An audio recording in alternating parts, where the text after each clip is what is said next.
Hello دوستوں، السلام علیکم۔ میں ہوں عزت خان، آپ کا ہوسٹ، اور آپ دیکھ رہے ہیں دا ایک ریئیکشن۔ امید کرتا ہوں آپ لوگ سب خیریت سے ہوں گے، اور میں حاضر ہوا ہوں آپ کی خدمت میں ایک اور نئی ویڈیو کے ساتھ۔ تو آئیے ویڈیو دیکھتے ہیں اور اس کے بعد اس پہ ریویو دیتے ہیں۔ حدیث پاک میں آتا ہے اگر تم اللہ پر توکل کرو جیسا کہ توکل کرنے کا حق ہے، اللہ تمہیں ایسے روزی دے گا جیسے پرندوں کو روزی دیتا ہے۔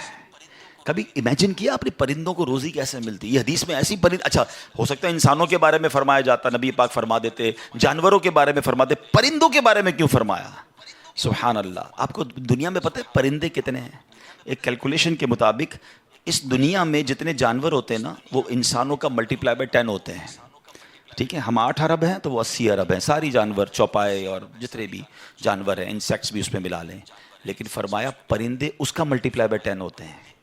اٹ مینس اس دنیا میں اپروکسیمیٹلی 800 ارب پرندے ہیں۔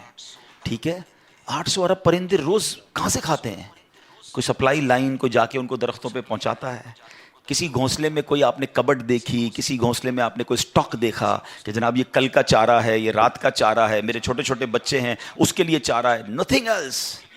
ہر پرندہ 800 ارب پرندے اپروکسیمیٹلی روز صبح فجر کے بعد بھوکے نکلتے ہیں، اور جب شام اپنے گھونسلے میں آتے ہیں تو سب کا پیٹ بھرا ہوا ہوتا ہے۔ سب کو کون کھلا رہا ہے؟ کوئی تو ہے جو نظام ہستی چلا رہا ہے، میرا خدا ہے۔ ایمان لاؤ نا، توکل کرو۔ جب پرندوں کو 800 ارب پرندوں کو روزی دے سکتا ہے، ارے میں اور آپ اشرف المخلوقات ہیں، میں ٹینشن ہی نہیں ختم ہو رہی کال کرو تھی نو ہے، سال بعد کیا ہوگا، بچی کی شادی کیسے ہوگی، میرے کاروبار کا کیا ہوگا، ارے مارکیٹ ڈاؤن ہو رہی ہے، ڈالر اوپر ڈالر نیچے، اسی ٹینشن میں مر گئے۔ یار جو رب چونٹی کو کن اور ہاتھی کو من دے سکتا ہے، وہ اس نے مجھ سے بھی وعدہ کیا ہے۔ سیکھو نا حضرت ابراہیم سے، کاش یہ توکل نصیب ہو جائے۔ تھوڑی ایج اور بڑھتی ہے، آپ نے ایک بار ایک بڑا کمال کا منظر دیکھا کہ ایک بندے کو سمندر میں اس کی ہلاکت ہو گئی، سمندر میں وہ ڈوب کے مر گیا۔ مچھلیوں نے کھایا اس کی باڈی کو، تھوڑی دیر بعد اس کی لاش سمندر کے کنارے پہ آئی، تو پھر جانوروں نے کھایا۔ اس کے بعد دیکھا کہ پرندے آئے، پرندوں نے بھی اس کی باڈی سے کھایا۔ آپ کے ذہن میں خیال آیا کہ یا اللہ، یہ بندے کو قیامت کے دن تو کیسے اٹھائے گا؟ ایمان تو تھا، مگر اس کی باڈی کے اجزاء تو 3 الگ الگ مخلوقات کھا گئیں، اور قیامت کے دن یہ واپس کھڑا ہونا ہے اس نے۔ تو سبحان اللہ، آپ نے اللہ سے کہا وَإِذْ قَالَ إِبْرَاهِيمُ۔ پھر یہ دیکھیں حضرت ابراہیم کا یہ واقعہ بھی قرآن میں موجود، 3 پارے میں سورہ بقرہ۔ آپ کہتے ہیں وَإِذْ قَالَ إِبْرَاهِيمُ رَبِّ أَرِنِي كَيْفَ تُحْيِي الْمَوْتَى۔ اے اللہ، حضرت ابراہیم نے عرض کی کہ اے میرے رب مجھے دکھا دے تو مردے کیسے زندہ کرے گا۔ ارشاد ہوتا ہے قَالَ أَوَلَمْ تُؤْمِنْ، اے ابراہیم تو ایمان نہیں لایا، تجھے یقین نہیں؟ قَالَ بَلَا وَلَكِنْ لِيَطْمَئِنَّ قَلْبِي، اے اللہ ایمان لایا ہوں، مجھے یقین ہے، مگر میں ذرا دل سے دیکھنا چاہتا ہوں اور قرار آ جائے، میں عین الیقین چاہتا ہوں، میں اس کو مزید دیکھنا چاہتا ہوں۔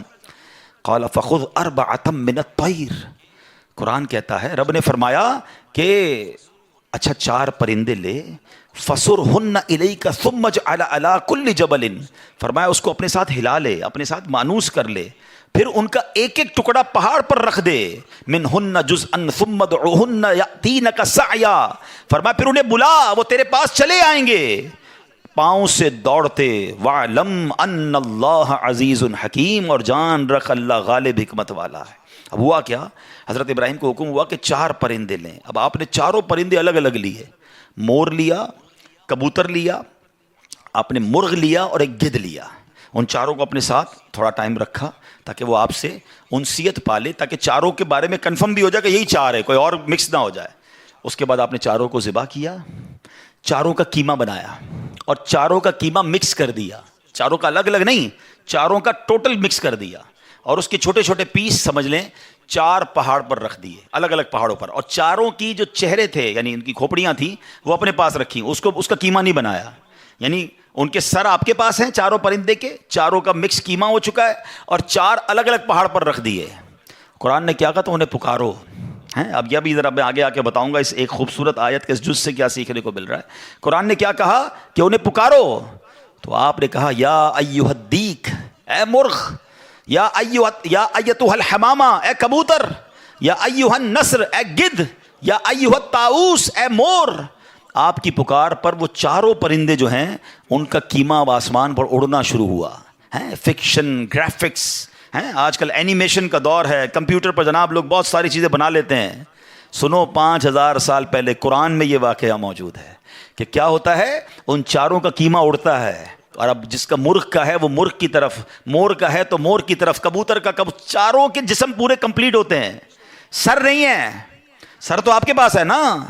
وہ چاروں پرندے بغیر سر کے دوڑتے ہوئے آپ کے پاس آتے ہیں، زندہ ہو جاتے ہیں مگر سر نہیں ہے. قریب آتے ہیں تو حضرت ابراہیم نے ان کا سر جو ہے وہ واپس ان کے پاس لگا دیا. سب سر بھی ان کا لگ گیا، آ کر دانا چگنے لگ گئے. حضرت ابراہیم نے اپنی آنکھوں سے مردوں کو زندہ ہونے کا واقعہ دیکھا اور آپ کے دل کو اطمینان اور قرار آیا. میرا رب یہ ہے. کیسے ہیں کہتے ہیں کسی کو شیر کھا جائے، کسی کو مچھلی کھا جائے، کسی کی سمندر میں موت آ جائے، معاذ اللہ کسی کے پرخچے اڑ جائیں، کوئی آگ میں راکھ ہو جائے، میرا رب چاہے تو سب کو دوبارہ جسم، ان کی تمام باڈی کو پھر کریٹ کرے گا اور وہ قیامت کے دن جمع ہوں گے. حضرت ابراہیم نے یہ اپنی آنکھوں سے دیکھا. حضرت ابراہیم علیہ السلام کے اس واقعے سے کیا سیکھنے کو ملا؟ پہلی بات، میرے رب کی قدرت کیسی ہے. ان اللہ علی کل شیء قدیر. ٹھیک ہے. دوسری بات، علماء کہتے ہیں، صوفیانہ تفسیر اس کی لکھی گئی کہ 4 پرندے کیوں لیے گئے، کبوتر، مور، گدھ اور چوتھا مرغ. فرمایا ان چاروں کی نا ایک ایک بری خصلت ہے. مرغ ہے اس کے اندر شہوت بہت ہے. جو کبوتر ہے اس کو اپنی اڑان پر بڑا ناز ہے، بڑا تکبر ہے، بہت اونچا اڑتا ہے. فرمایا گدھ جو ہے اس کا کیا پرابلم ہے، گدھ کے بارے میں فرمایا کہ وہ لالچی بہت ہے. اچھا، پھر اس کے بعد ایک اور پرندہ ہے مور، اس کو اپنی خوبصورتی پر بڑا ناز ہے، وہ خوبصورتی کی وجہ سے بڑا پراؤڈ فیل کرتا ہے. تو فرمایا یہ 4 بری عادتیں ہیں.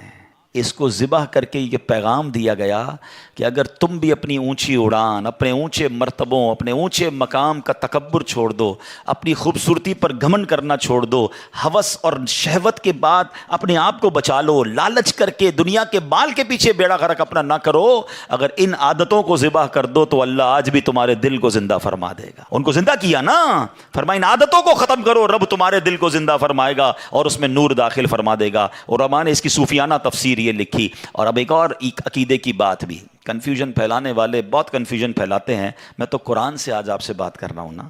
اللہ نے کیا کہا کہ انہیں پکارو.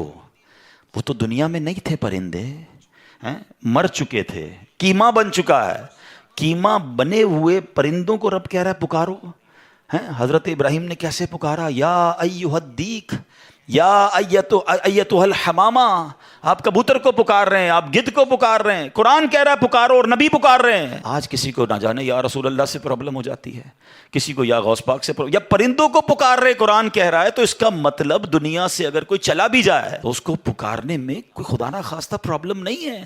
اللہ سمجھ کے تھوڑی پکارتا ہے کوئی، اللہ کے بندے سمجھ کر ہی پکار رہے ہیں نا، اللہ کی مخلوق سمجھ کر پکار رہے ہیں. تو دوستوں کیسی لگی آپ کو یہ ویڈیو؟ امید کرتا ہوں یہ ویڈیو آپ لوگوں کو پسند آئی ہوگی. اور اس میں مولانا عبدالحبیب اتاری صاحب نے حضرت آدم علیہ السلام کی بھی مثال دی اور فرمایا کہ اللہ پر توکل کتنا ضروری ہے. آج کل ہم لوگ اپنے ہی رشتہ داروں کے، اپنے ہی دوستوں کے مال و دولت پہ بری نظر رکھتے ہیں. تو لہٰذا ایسا نہ کیجیے، اللہ پر توکل رکھیے. اللہ سب کو رزق عطا کرنے والا ہے. اور امید کرتا ہوں آپ لوگوں کو یہ ویڈیو پسند آئی ہوگی. انشاءاللہ پھر ملیں گے ایک اور نئی ویڈیو کے ساتھ. اللہ حافظ.